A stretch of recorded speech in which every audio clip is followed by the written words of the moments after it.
भारत और चीन के बीच लद्दाख में चल रहे तनाव की गर्मी अब चीन को और भी महसूस होगी। भारत ने कहा है कि 1959 में चीन द्वारा एक तरफा तौर पर परिभाषित वास्तविक नियंत्रण रेखा यानी LAC को भारत ने कभी स्वीकार नहीं किया और वो इस रुख पर कायम है।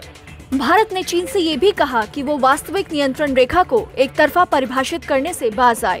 LAC को लेकर चीन की स्थिति के बारे में वहां के विदेश मंत्रालय की रिपोर्ट के हवाले से विदेश मंत्रालय के प्रवक्ता अनुराग श्रीवास्तव ने कहा कि भारत ने नियंत्रण रेखा को लेकर चीन की 1959 की एक तरफा परिभाषा को कभी स्वीकार नहीं किया। उन्होंने कहा कि भारत अपने इस दृष्टिकोण पर शुरू से ही कायम रहा है और चीन सहित सभी को इसकी जानकारी है।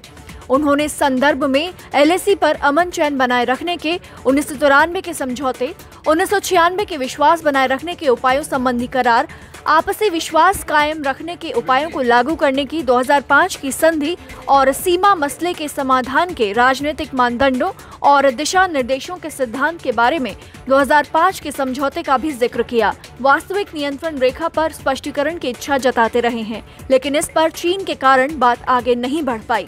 विदेश मंत्रालय के प्रवक्ता ने कहा कि चीनी पक्ष का इस बात पर जोर देना कि दोनों देशों के बीच सिर्फ एक ही नियंत्रण रेखा है, इन समझौतों में उसके द्वारा पहले दिए गए भरोसे के खिलाफ है। उन्होंने कहा कि भारत ने वास्तविक नियंत्रण रेखा का हमेशा सम्मान किया है और इसे माना है, लेकिन हाल ही में चीन ने इसमें एक तरफा बदलाव करने की कोशिश की। भारत ने कहा कि वो चीन से उम्मीद करता है कि चीन ईमानदारी से दोनों देशों के बीच हुए समझौतों और सहमति का पालन करेगा और LAC को अपने मन मुताबिक परिभाषित करने से बाज आएगा।